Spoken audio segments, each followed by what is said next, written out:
To be quite honest with you, Who That Nation, this is just a test run. I'm trying some new things with the channel.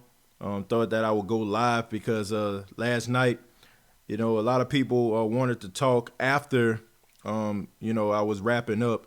So just want to give people an opportunity to, ask any questions that they may have. And just want to also give you all some news that just came out that involves Vic Beasley. As you all know, Vic Beasley is a player that's a part of the rival team, the Atlanta Falcons. The Atlanta Falcons went out on social media and they said that they will not re-sign Vic Beasley. And, I thought that was that's shocking, man. I never seen nothing like that before in my life. I never seen the team come out on social media and say they're not going to re-sign a player. I never see that before in my life. But Vic Beasley, man, Vic Beasley will not be re-signed by the Falcons. Now he's going to be an unrestricted free agent. Vic Beasley had 37 and a half sacks throughout his career. He was drafted in 2015, coming out of Clemson. He was a first-team All-Pro in 2016. He was NFL sack leader. And then all of a sudden he just fell off a cliff. I don't know what happened. Maybe he was reading his own press clippings. Maybe he was too full of himself. Some people have been emailing me and asking me about should the Saints possibly look at Vic Beasley. Man, that's a tough decision right there. And me personally, I would not try to sign this cat. I mean, me personally, I think he's lazy. I think that he's lazy, man. Anybody that could play like that and have that type of potential back in 2016 and just completely fall off a cliff, I don't want him nowhere around my squad. Because that showed you right there, that, he doesn't have that type of passion. And for him not to have a really good year this year when it's a contract year tells you everything that you need to know. He came out of Clemson, man, and he came with, a lot of people thought that he was just going to be the next big thing. I mean, he was really dominant in college, and his first couple years in the NFL, he was dominant too, but he just, like I said, he just fell off. I think he's going to end up getting picked up by another team. I mean, he's only 27 years old. He's young. And you got a lot of coaches out there with egos that probably feel like they can actually, save this guy's career, resurrect his career. So I don't know. But I don't want him nowhere around the Saints. And it's not because he played for the Falcons. I'm not that petty. If I felt like he could contribute to the team, then I would be all for it. But that's my take on that. And also I was going to talk a little bit about free agency. And I also wanted to get you all's comments, and questions, answer some of those as well. And I think I fixed the issue with the phones, man. I think I fixed the issue with the phone. We had issues last night with Iceman called in and nobody could hear him. So hopefully, if you call in, people can hear you this time. So I'm going to give you all the number. The number is 504-354-0165. That's 504-354-0165. You can call in. We can talk New Orleans Saints if you have any questions or concerns. Want to give a special shout out to everybody in the chat right now. Seeing some usual suspects. Dalton, Iceman, what's going on? Sheets, thank you very much for tuning in. Travis, thank you. My guy Chosen, I see him in the chat. Man, thank y'all for such short notice, man. I know I normally don't go live on a Monday, but once again, man, I'm just trying to try some new things and also wanted to get the phone lines open and stuff like that where people can actually call in, chime in, see what they got to say about the team. You can also donate to the State of the Saints podcast through Super Chats. And also, since I'm doing Streamlabs tonight, you can do it through Streamlabs as well if you want to donate to the show. So I'm going to open the floor up to anybody if you have a question or anything like that. Until then, I'm just going to go ahead and read the chat. Shouts out to Dalton once again. Let's see. Yo, I have a gripe. I have to settle with you, fam. Iceman, I think the phone line should be open, so if you want to call in, you can, man. Jerry says, State of the Saints, TJ Jones, the host. That's right, man. Man, I try to keep things kind of, entertaining and stuff like that, man. So, I kind of, I try to, I don't really. Nah, I take that back. I don't really try to come up with some of these things that I do. I mean, they're just like kind of natural or whatever, you know. Like I didn't. I think one time I just ended up like just saying the host or whatever like that, and eventually I just kind of liked it and I just kept doing it.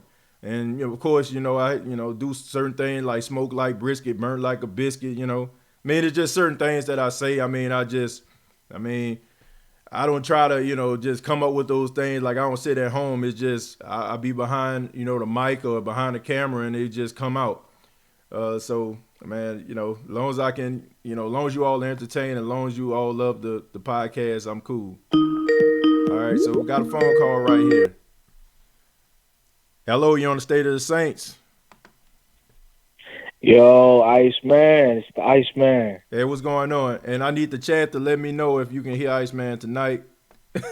I think they can though, man. Can you hear me, family? I think they should be able to hear you this time. Okay, but but you can go ahead and with your question, man. Oh yeah. Oh, okay, cool. Yeah, all right. Yeah, I just kind of wanted to pick up kind of where you left off on the last podcast, man. Right. With the whole, Sean Payton thing and, free agency and all of that. And I just wanted to put my 2 cents in real quick on it. Okay, cool. And people can hear you, man. So, so it's working tonight. Yeah, go ahead, man. Oh, okay. All right, cool. What's up, everybody in the chat? But look, check this out, TJ. Mm-hmm. Man, when are we going to address the elephant in the room? And by the elephant in the room, I mean, and this might, shock people. Mm-hmm. When are we going to address Marshon Lattimore not being motivated every game? Mm-hmm. When are we going to address that? Because this is 3 years now. Yeah. This ain't rookie year. This not second year. This third year, and we still asking the same questions. When is the fan base gonna start questioning? Hold on, Marshon Lattimore. You're supposed to be a linchpin of the defense, a very vital piece, and I'm not disagreeing with that. Right. But last time I checked, your mental is supposed to be a part of the game. That's one of the things Drew Brees always talk about, preparing mentally, mental reps, mental repetition, seeing the game before you play the game. Marshon, how you got a 31-year-old corner opposite side of you balling out, and you getting roasted and toasted? Allow me to use a saying from the show. Burn like a biscuit, smoke like a biscuit. Yeah. I mean, come on. Man, look. What is that about? I mean, honestly, I'm going to be honest with you, Iceman, and thank you, man, for your comment. But I just want to say this. I think the issue is the same issue that we've been having when it comes to, like, players like Drew Brees and coaches like Sean Payton. You know, the Who Dat Nation hasn't had a cornerback like him probably ever.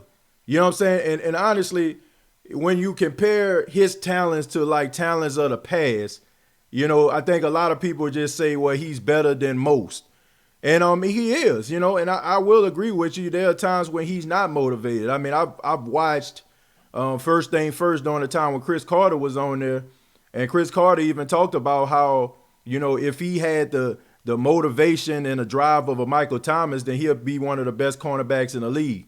And it seems like to me, like, when he gets called out, he goes out there and he balls out. And then when everybody gets off his case, then all of a sudden he just goes back to the way that he was. But if I were the New Orleans Saints, I would take that in consideration, Iceman. I would take that in consideration when it comes to contract negotiations, because that's very alarming, because that you have to answer that question, when he gets paid, will he, drop off or will he fall off? So he's not really doing himself a service, you know what I'm saying, by going out there and playing stagnant, because that will affect you in the contract negotiations. Now, he did make the Pro Bowl this year. I mean, they can use that as leverage. You can take that for what it is. I mean, the Pro Bowl is kind of watered down, versus years past, but they can use that as leverage.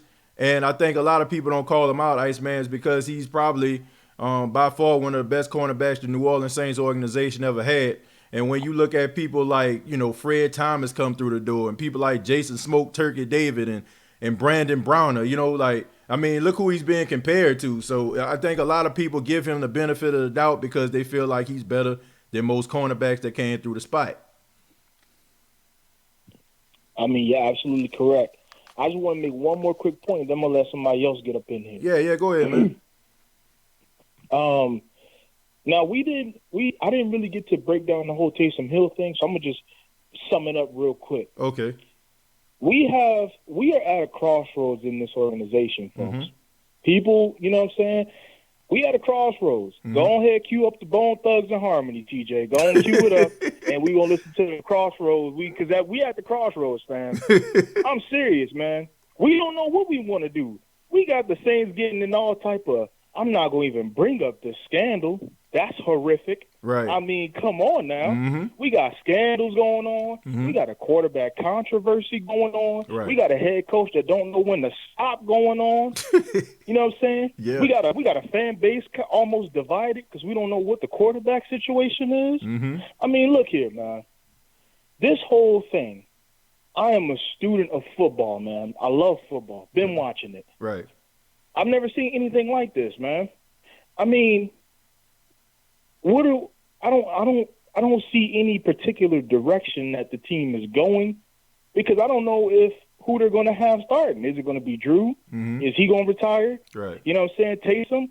And here's the thing with Taysom.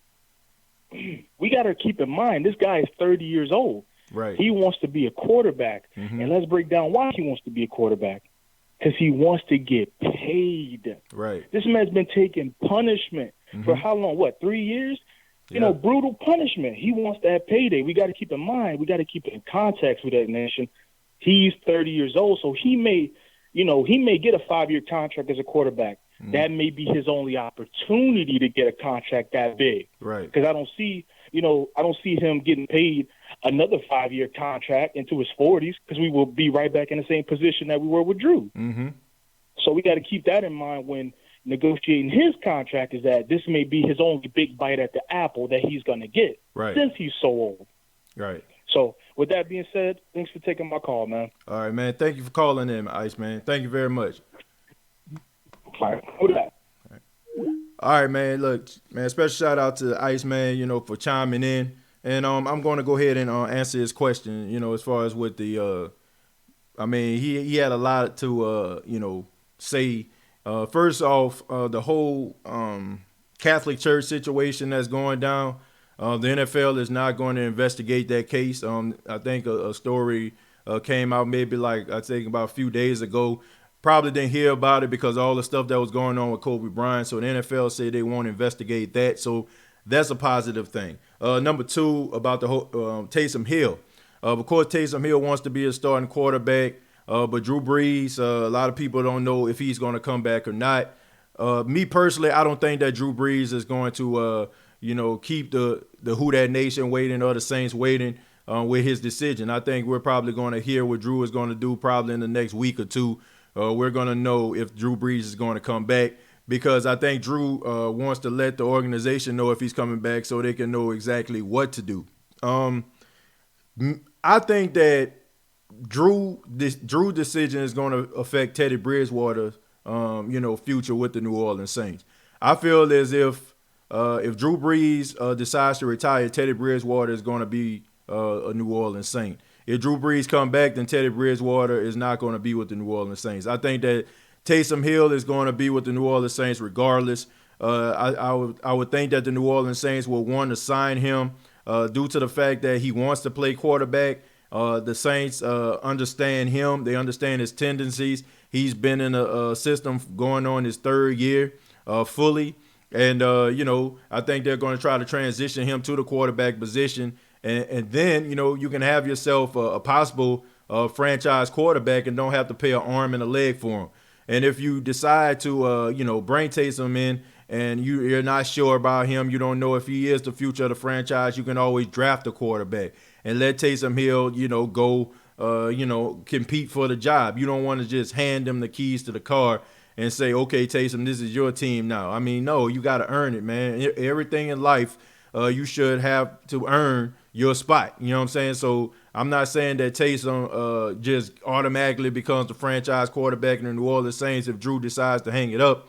But I would take him if Drew decides to come back because, like I said, he's cheap. I mean, if you talking about paying Teddy Bridgewater, he's gonna cost quite a bit. And if the Saints decided to sign Teddy Bridgewater, make no mistake about it, he will be the franchise quarterback for the New Orleans Saints, whether people like it or not. But his future with the Saints depends on the yes or the no that Drew gives to the Saints organization. But that's probably going to be coming out in the next couple weeks. I'm not too concerned about the future of the New Orleans Saints because of the way that they're structured now. They showed us over the past few years that they know how to draft players. They know how to get guys off free agency to come in and play right away. I mean, we see what Demario Davis has brought to the team. We seen what those draft picks like Michael Thomas, Kamara, Ramczyk, Williams, Lattimore has done for the team. So I have a lot of trust in Jeff Ireland as the head of scouting. And also, the rest of the front office for the New Orleans Saints to actually draft those diamonds in the rough and get the players that the Saints need in order for them to take the next step. But I think the future is bright for the New Orleans Saints. But I think that they have to get rid of some of this dead weight out here.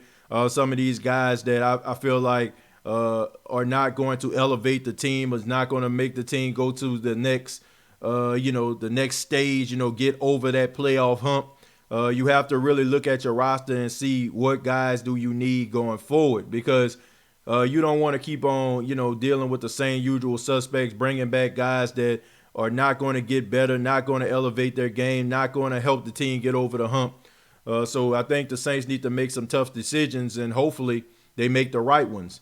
But thank you very much, Iceman, for calling in. And once again, if you want to call in, you can do so, 504-354-0165. If you have any questions or you want to make a comment about the team, you can. But until then, I'm just going to go ahead and read the chat. And thank you all very much for your time. Once again, I know this was short notice, but, I thank you all for taking the time out to view the video. Chosen Kingston says, who that, TJ? I feel Patrick Mahomes shouldn't have won MVP over Damian Williams. Wasn't a good game from Mahomes or Jimmy G, but the Chiefs got it done. But the running game by Damian was really clutch. That's a good point, Chosen, but we all know what it is. We know that this is a quarterback-driven league. No other position matters but the quarterback. No matter if the wide receiver catches 149 catches, he's not going to win MVP. No matter if the defensive player has 20-plus sacks, he's not going to win MVP. It's all about the quarterback. It always is. It's like that in the NFL. It's like that in the college game. So anything that Patrick Mahomes would have done, they want to try to find ways for him to be MVP. I mean, I'll give you a prime example. A couple years back when the Baltimore Ravens played the San Francisco 49ers, man, it was just as clear as day Jacoby Jones should have been the Super Bowl MVP, but he wasn't. Like they gave it to Joe Flacco. I mean, Jacoby Jones, who's a native of New Orleans, man, I knew Jacoby pretty well. He was my math tutor when I was a young junior at Carver Senior High School, man. I got a lot of respect for him.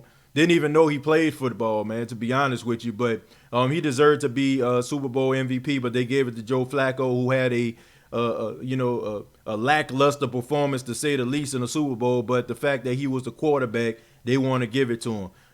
I'm just shocked. I was highly shocked that Julian Edelman got Super Bowl MVP. But when I think about it, to be honest with you, maybe not. You put that together. But at the end of the day, I think that they just love the quarterback position. They feel like the quarterback is the one that decides the games, and they're going to find a way to make the quarterback the most important position on the field. So that's the reason why. Damian Williams had a really good game. He ran really hard.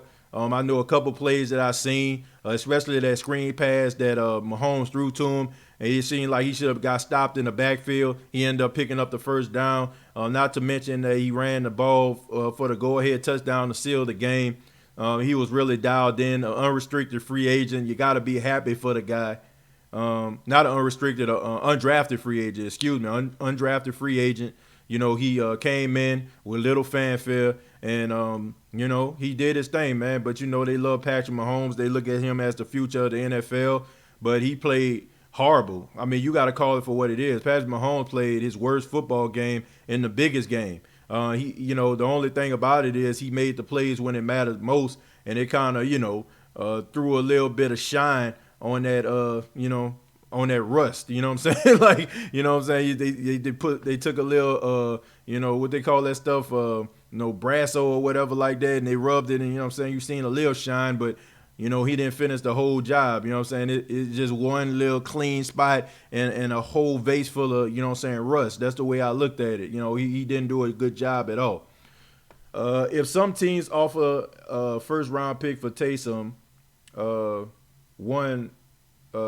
let him go. Yeah, that's true. You let him go. You let him go if somebody offer a first-round pick, which I don't think that's going to happen, man. I don't think a team going to offer a first-round pick for Taysom Hill, just because he a gadget guy. I don't see that. Yo, TJ from Austin, Texas, probably off topic, but I want to see more Lil Jordan. What do you think? One, I think you're a homer. Because I understand, man, he went to the University of Texas. You trying to root for your boy, man. I ain't got no problem with that. But I'm just kidding with you, man. 23, I'm just joking. But Lil Jordan Humphreys, I think he has a lot of promise. He's a possession receiver for what I've seen right now. When he was at the University of Texas, I think one year he had like over 1,000 yards and like 9 touchdowns or something like that. He was big and physical. I just don't think the Saints utilize him. And I don't think they utilize him well. I think he does a lot of good things, but the Saints don't want to use him. They only use him because he's a better blocker than most of the guys on the team, and it's sad that they're using him like that, and they're not trying to implement him in the offense. But just be patient, 23. I think the Saints like his upside, and maybe if he come back, in training camp, if he comes back, he looks a little bit stronger. He's running a little bit faster. His hands get a little bit better. You might see him on the field a little bit more. I don't think the Saints are going to give up on him. I wonder how the 49ers fan feel after yesterday.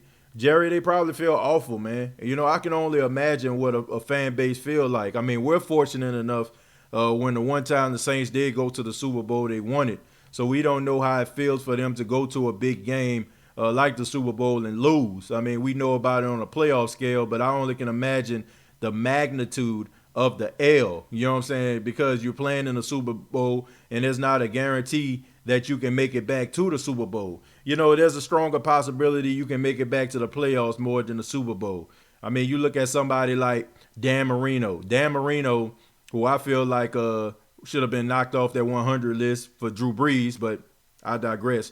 His rookie season, they went to the Super Bowl, and I'm pretty sure he thought to himself, man, you know what? We'll be back, and he never went back. He never seen another Super Bowl before ever in his career. So you got to appreciate those moments, and I only can imagine what that fan base feel like. But, I mean, they have, 5 Super Bowls, so they know about winning and being successful and stuff like that. But I'm pretty sure it still hurts, that they lost the Super Bowl. What up, T? Who that? What's going on, April? Thank you very much for checking out the podcast. So let me see. Iceman, you want me to drop the number again? I don't know if that's an old post or not, but the number is 504-354-0165 for those that want to leave a comment or want to talk New Orleans Saints. Okay, somebody said that they want me to put the number in the chat, right? Let me see if I can do that. Okay, well, once again, 504-354-0165. That's the number. I'll make sure that when I do Streamlabs again, I put the number so you all can see it. Let's see, strolling down. Let's see. What do you think about us trading back in the first round to gain a second round pick? That's gonna be tough. That's gonna be tough. But hopefully the Saints can, just, draft some good players without having to go through all that. Hello, you're on the State of the Saints. Yes, well, I just want to know, how do you feel like we giving up Mark Ingram? Do you think that was a good move that we did when we gave him up, or do you think Alvin Kamara was? Mark Ingram agent is the reason why Mark Ingram is not with the Saints anymore. Mark Ingram's agent wanted Mark Ingram to get a certain amount of money. Mark Ingram wanted to get $5 million a year, right? So he wanted to get about 2 years, about $10 million, right? So his agent encouraged him not to answer the phone for Sean Payton. Sean Payton called Mark Ingram personally because he wanted to re-sign him. But Mark Ingram didn't answer the phone because the Saints were only offering him 4.2 or something like that. So he thought that maybe if he sits on the side, not answer his phone, the Saints will start sweating, and maybe he'll get that $5 million. And it didn't work that way. Sean Payton, you know about Sean Payton. He has the crazy thing about it is Mark Ingram didn't even get the $5 million he was looking for in Baltimore. He got the same amount of money that Latavius Murray got in New Orleans. So basically, you packed up your entire family and moved them to Baltimore when you didn't even have to. So I mean, it was a miscommunication by both parties or whatever. But we really did miss Mark Ingram this year, and even Alvin Kamara, he said it, man, in an interview. He was talking about, how much, Mark Ingram meant to him and his success over the last couple years. So I think it was just that extra voice in his ear and encouraging him and letting him see the field. I mean, I don't know the relationship between him and Latavius Murray. I'm pretty sure it's not the same as him and Mark Ingram. Those two were doing interviews together and stuff. So they was really click tight. But we really did miss him, though, Sid. I mean, that's the truth, man. They shouldn't have got rid of him, but it was just a miscommunication. I mean, that's how football is sometimes. It's a business. I mean, sometimes, we sometimes as fans, I know we're so busy rooting for the team and hoping that our favorite players be able to perform. But at the end of the day, behind closed doors, these guys, are getting paid money every Tuesday, to go out there and play, at a high level. So, there was just some bad business, and I don't even think that Mark Ingram's agent is still with him. I think he ended up firing his agent after that. So that's the reason why he's no longer here, man. But you have anything else? Yes, I want to say, do you think we should sign Antonio Brown, or do you think we should look into him? Because I think he's a good player. Yeah. And my brother, he said that Antonio Brown is better than Michael Thomas. So, what's your opinion on that? Well, first off, if we're looking at overall ability, as of right now, I would say Antonio Brown is better than Michael Thomas as far as, when it comes to skill set. Because one thing that Michael Thomas kind of lacks is taking the top off the defense. I mean, he's not a really fast guy. He clocked a 4.7 in a combine. But as far as signing Antonio Brown, to answer your question, said not right now. Antonio Brown got way too much baggage, and man, he don't even need to be thinking about football right now. This is a guy that needs to get his life together. I mean, this guy, I think they say the last couple months, the police has been called to his house over 18 times. This is a guy that really just needs to get himself together. And to be quite honest with you, I don't think the Saints need to be looking at him anyway or any other team because, I mean, you're only going to be an enabler to this guy. Because, I mean, he's doing all the things that he's doing because he feels like he can make up because of his success and the way that he plays. And you know how the NFL is. These owners just want to get the best people in the locker room so they can look good. They're not caring about the player after he leaves the facility and stuff like that. And most of them, only care about themselves. So to be quite honest with you, he just needs to get himself together. That's the important thing. And then maybe we can talk about him possibly being a New Orleans Saint. But as far as being a talent for the New Orleans Saints, I would love to see him in a Saints uniform, but only if he gets himself together, Sid. That's the only way I would like to see him as a New Orleans Saint. But as far as skill set, I think he has a much wider skill set than Michael Thomas right now. But if I had to bet who was going to get to Canton as a first ballot Hall of Famer, I would say Michael Thomas. He's on a collision course right now to Canton because his work ethic. He's a very humble guy. He's not one of those guys that want the limelight. He puts his head down and he works really hard. Antonio Brown works really hard, but he's in love with the limelight. He's in love with the attention, and right now it's taking over his life. So hopefully he can get it right, Sid. Yeah, okay. Well, yeah, that was my question, and I want to thank you, TJ, for having me on your Oh, no channel. problem, man. Thank you very much, Sid. Great questions, man. I appreciate the call. Okay, thank you. All right. Uh, Yeah, shouts out to Sid, man. Great questions. But Antonio Brown, man, we don't need to be thinking about him at all. Like honestly, I just hope the guy just gets some help. That's the thing. He needs some help right now. It's sad to see a guy that has so much talent. I mean, honestly, would have been a first ballot Hall of Famer, but he goes out and he basically just ruining his life. And I mean, he hasn't hit bottom yet. You know, a lot of people saying he hit rock bottom. No, he didn't. He didn't hit rock bottom yet. But I'm glad because I'm looking at his, his social media and stuff like that. But I'm not seeing all the tweets and all of Instagram live. So hopefully, this last time where he got in trouble, he gets the big picture. 225, you're on the line. State of the Saints podcast. What's going on, KJ? It's Chosen, man. Hey, how you doing, man? All right, man. Shout out to everybody in the chat room and everything. Yeah. Shout out to y'all, to the whole podcast and the whole nation, man. Got a few quick questions for you, man. Yeah, go ahead. Okay, so I wouldn't exactly call it an elephant in the room, but it kind of raised some eyebrows when I look at it, and I'm referring to the defense, bro. Right. And by the defense, like that front four with with Cam Jordan and Rankins. Right. Now I'm talking about Rankins. I'm talking about Rankins in particular. Right. So this is the second season that he's gone down. Right.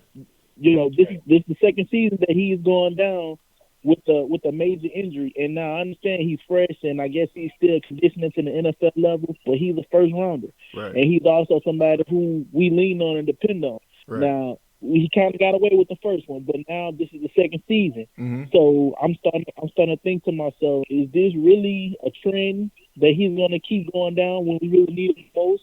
Like I understand it's the next man up, and we have a lot of depth at that position. But I feel like, okay, man, this is another heartbreaking ending when we needed him the most. Right. And he played a major key in their run defense. You Right. know what I'm saying? So this is the second time we're losing him, and it's in a critical moment. And the same thing, I can also say that about Teron Armstead. I don't think the guy's played a full season since he's been there. Right. And these are key players that we need. That line is like kind of a make and break deal nowadays, you know? So I just want to know your opinion on that, anybody else's opinion, and what do you think we need to do as far as their health-wise? Do we pick up pieces, or do we see and wait and play out to see if these guys are going to get healthy where we can be able to utilize them better down the stretch? Well, that's a good question, man. And once again, I didn't catch your I know you said your name at the beginning, but your phone was going in and out. Tell me your name and where you're from again. Oh, this is Chosen Kingston, man, from Baton Rouge, Louisiana. Oh, man. Oh, yeah. What's going on, man? Yeah, appreciate the call, Good, Chosen, man. bro. Yeah, check this problem. out, man. To answer your question about Sheldon Rankins is a really good player. He tore his Achilles, of course, in the divisional round against the Philadelphia Eagles. I think that he was greatly missed in the NFC Championship game. I think that he would have been an extra piece to get the Saints over the hump. But I feel like Sheldon Rankins came back a little bit too early the next year. A guy that's over 300 pounds and he tears his Achilles and he comes back as